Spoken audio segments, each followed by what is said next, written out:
So you must have seen videos of various YouTubers attempting coding interview problems on Google Docs and how Google takes all of their coding interviews in this Google Docs environment. So today I just wanted to test whether you write bad code or good code when you are writing your code on Google Docs. Well, I think we write bad code when we code on Google Docs, but no, let's just test the hypothesis. So in this video, I'm going to be attempting two coding problems. This problem, which is container with most water, I'm going to be attempting on the Google Docs, and this first unique character in a string I'm going to be implementing in my preferred coding environment, which is Visual Studio Code. So let's start.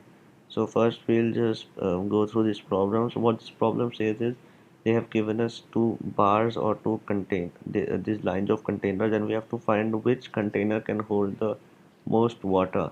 So in these problems I'm not really going for efficiency. I'm just, I just want to solve this problem, so I'll aim it from that angle. So first of all, let me just copy the boilerplate code that they have given us. Yeah, and let me just increase the font size a bit. Okay. So what we have to do is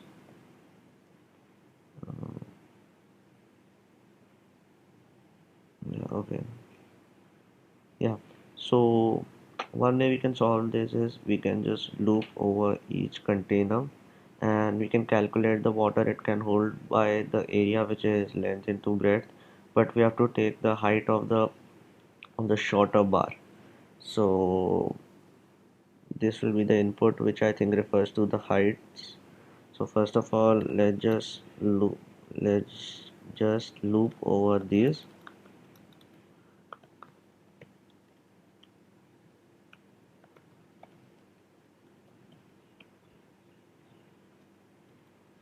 And for each height we will get another one.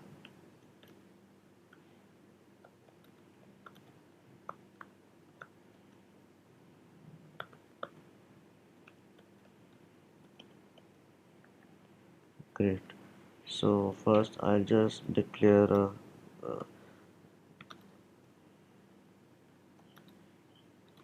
let's just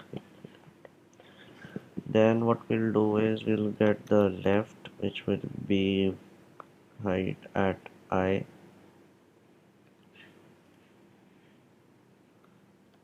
and we'll get the right, which will be height at J. Now what you want to do is you want to get the height of it, which we can get using math.min, which will be math.min left and right, and it will give us the distance between those two. And how do we get this distance? So we can just get this distance by minusing this these indexes. So if this is 0 and this is 1, we want to get the distance between these two. So I'll add 1 to this and then subtract it. So the breadth will be, it's nice, it auto completes and corrects my variables. That's a nice thing. This will be, this will right plus 1 minus left. Yeah, I think that's it. And the area area will be, why is it doing that? Area will be math dot max, because you want the maximum of area, and left into in and height into breadth. So I think this should work. Let's just try uploading it. Let me just check first of all. Let area is equal to 0. We are looping. Okay. I think we should name it to I plus I plus 1. Yeah. right? J, which will be okay. Let's just enact this. This will be 0, and then this will be 1. Yeah, because we're going from j I plus 1. Then we'll get the height dot I. This will be 1, and this will be 8. The height will be 1 because max dot min, and the breadth will be, this will be 0. This will be 1. So this will be 1 plus 1. Yeah, yeah. I don't think I have to add. Yeah. So we'll do this right minus left, and then we'll just convert this area, and we have to give the area, right? Okay. So I think this should work. I'll just upload it to lead code, and I'll just fix the capitalization. This has to be small l, this is small c. Um,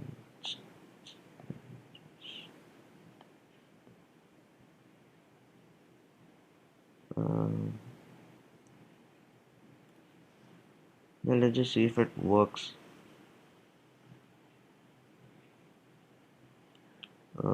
Blocks code, yeah, okay.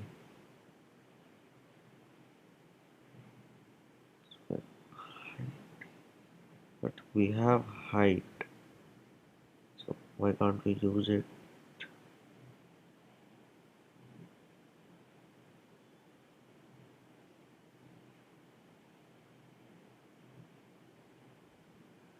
Um,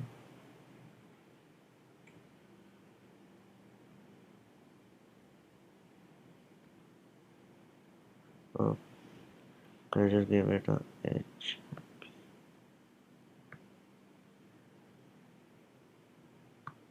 B. Let's just run this again. So this gave me 16. I wonder why.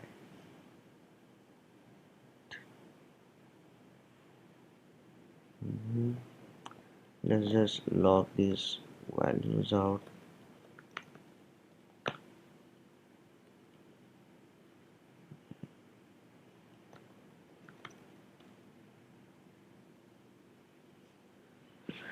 Okay, so first,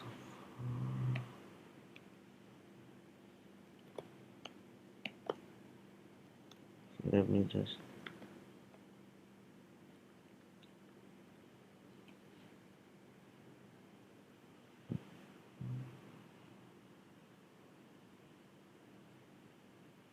so in the first case we have 1 and then 8, and while the area 0, left is this, so height would be max dot min left or right, which will be 1, breadth will be right minus left. Oh, okay, this has to be the indices. You have to minus j minus I. Let's just see if it works now. Yeah, so let's just remove this. Now let's just go on to the solution which I would write in my preferred IDE. So that's this problem right here. So in this problem what we have to do is we have to return the first non-repeating character.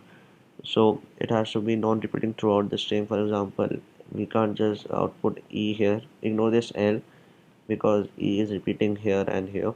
So in this case the answer would be L. So let's solve this. I'm going to be using TypeScript. Let me just copy. You know what? I think I should use Python. Let's see. No, I think TypeScript is better. I'm going to use it because I'm not really aiming at speed here. Let's return 0 to get rid of that error. Okay.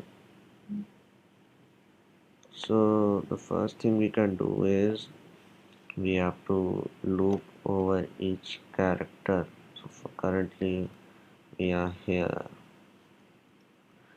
then we have to go here and then keep on moving, and Then what we can do is we can first of all store all the characters in a map. So let's just do that. Now let's just keep it same because I don't want any errors.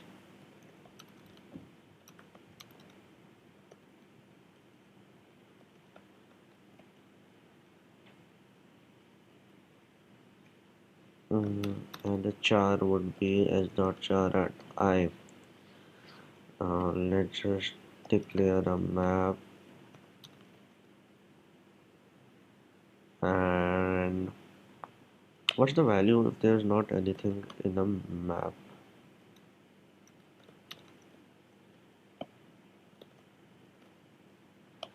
Yes, it's undefined.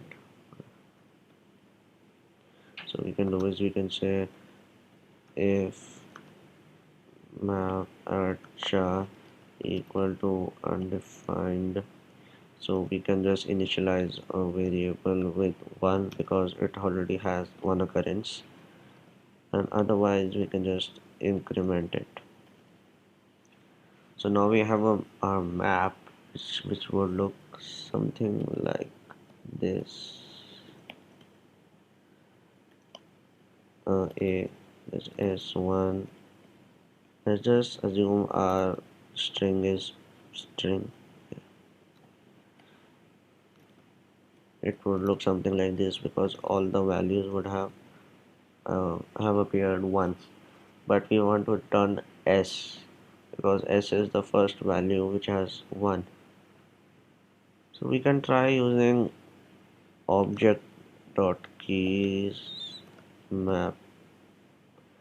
No, but object dot keys returns, it would return them in this order, which would not necessarily be the correct order. In this case I just arranged them like that, but they could also be like this. So let's just loop over the string and we'll think of something in the meantime.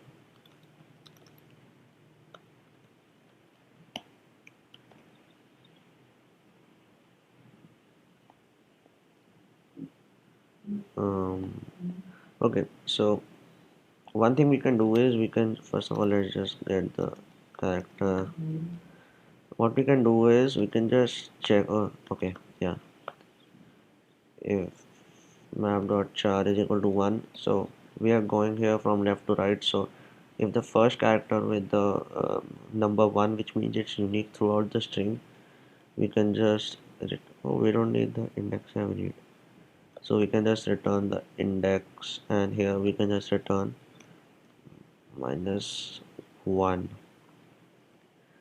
Get map.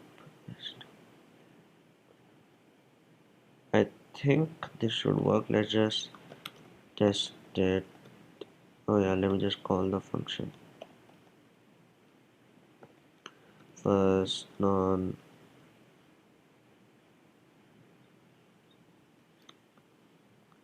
and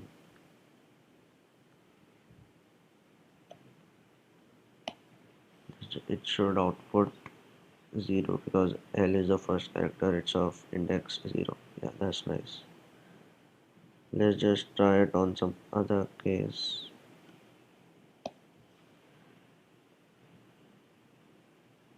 Yeah, yeah. So as you can see, if I use my prefer ID, I have some key bindings in it, and it helps me code faster, and it also helps me to code correctly without any errors, and it also helps me to catch error. For example, if I do this, Google Docs won't tell me, and I wouldn't even notice because it looks very similar, but I forgot this. So I think that's one thing in which VS Code is better because it is made for coding and Google Docs is not. So yeah guys, that's it for this video. If you like this video, don't forget to like, share and subscribe to this channel for more such amazing content.